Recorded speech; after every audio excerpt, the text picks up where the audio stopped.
Karatay Sözü YouTube kanalımıza hoş geldiniz, sefalar getirdiniz. Ağır metallerden kadmiyumla ve arsenikle devam edeceğim. Bugün kadmiyum nerede var biliyorsunuz. Kadmiyum pillerde çok var ve de bu piller topraklara atıldığı zaman toprağımıza giriyor. Ve kadmiyum aynı zamanda bütün plastiklerde var. Plastik üretiminde kullanılıyor. Bütün plastik kaplarda var. Plastik su şişelerinde var. Vücudumuza girdiği zaman yine ağır metal olduğu için daha da önce açıkladığımız videolardaki gibi yine hücrelerin içine giriyor. Hücrelerin normal görüyor, oturuyor. Yine yağ dokuların içine yerleşiyor ve maalesef onu hakikaten hücrelerimizin normal çalışmasını, normal fizyolojisini bozuyor. Normal görevlerine mani oluyor. Arsenik de yine aynı şekilde. Arsenik aslında ağır metal değil, yarı metalik, metaloid diyoruz biz ona. Fakat arsenik ne biliyor musunuz? Arsenik zehirlerin kralı diye kabul ediliyor. Ve uzun süre biliyorsunuz ölümler için arsenik her zaman kullanıldı. Bunu söylemeye hakikaten gerek yok.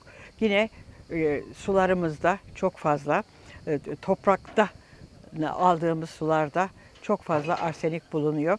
Aynı zamanda yine plastik üretiminde, petrol üretiminde, petrolün yanmasıyla veya plastiklerin yanmasıyla havaya bu yangınlarda bilhassa plastik yanmaları, işte tekerleklerin yanması, o siyah dumanların çıkması bunlar havaya maalesef katılıyor. Şimdi 2 seneden beri veya 2 seneye yakın bir Ukrayna Savaşı'ndaki bütün o dumanların içinde arsenik de var, kadmiyum da var, kurşun da var, efendime söyleyeyim civa da var. Bunlar hepsi maalesef gayet güzel atmosferimizi zehirliyor ve bizi de zehirliyor. Bir de en çok nerede var biliyor musunuz? En çok hem kadmiyum hem arsenik tarımsal zehirlerde var. Yani pestisitlerde, yani herbisitlerde, yani fungisitlerde bunlarla yıkanmış olan bütün sebzeler, bütün meyveler ve de bütün yeşilliklerin içine giriyor bunlar.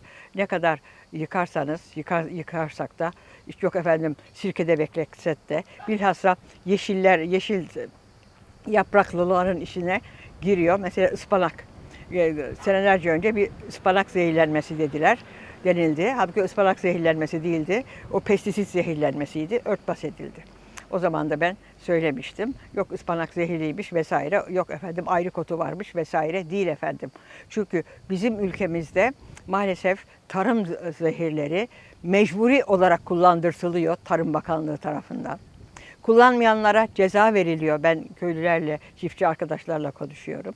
Ve maalesef kontrolsüz bir şekilde çok yüksek dozda kullanılıyor bu tarım zehirleri.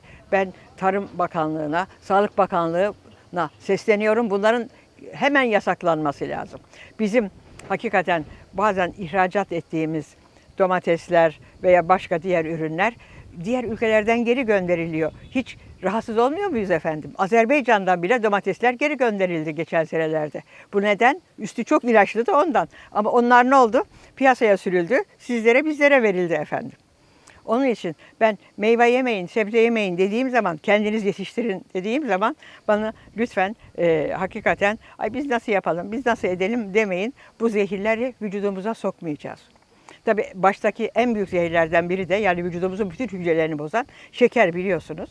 Şekerle bozulan hücrelere bir de bunlar girince hastalıklar tabii ki çok çoğalıyor. İşte bunlar vücuda girdiği zaman iştah bozukluğu oluyor, sinir bozukluğu oluyor. Tabii obezite başta oluyor. Kilo verememe oluyor. Çok yağlı dokulara yerleştikleri için. Bunlardan mümkün olduğu kadar kendimizi maruz etmeyeceğiz. Plastik üretimi çok tehlikeli. Plastiklerde kullanılan maddeler ve özellikle sıcak olduğu zaman plastiklerde çok tehlikeli. Buna dikkat edeceğiz. Peki vücudumuza girenleri ne yapacağız? Şimdi bütün ağır metalleri yaptığı zaman vücudumuzda bir kere çok önemli su içmemiz lazım. Yani vücudumuzun hidratasyonu çok önemli. Çok önemli. Kristal kaya tuzu çok önemli.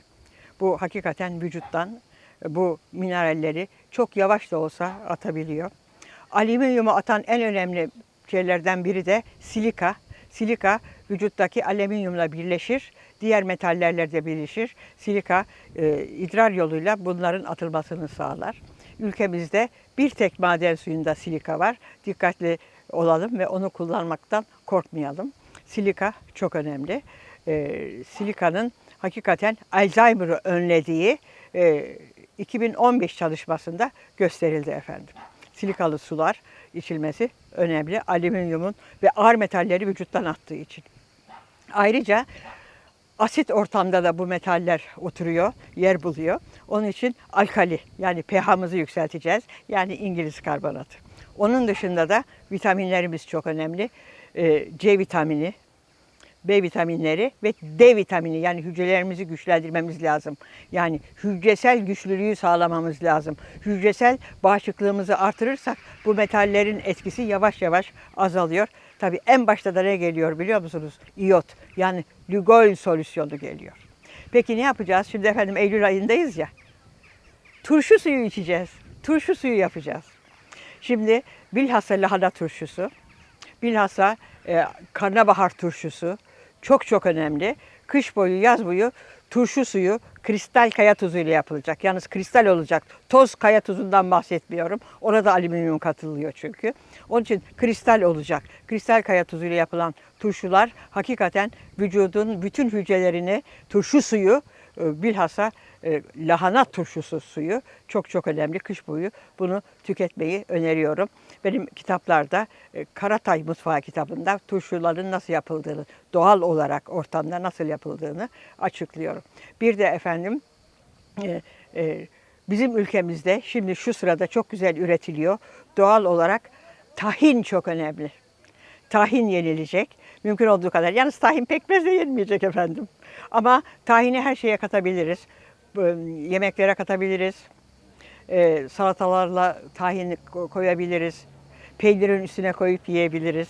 Tahini öneriyorum efendim.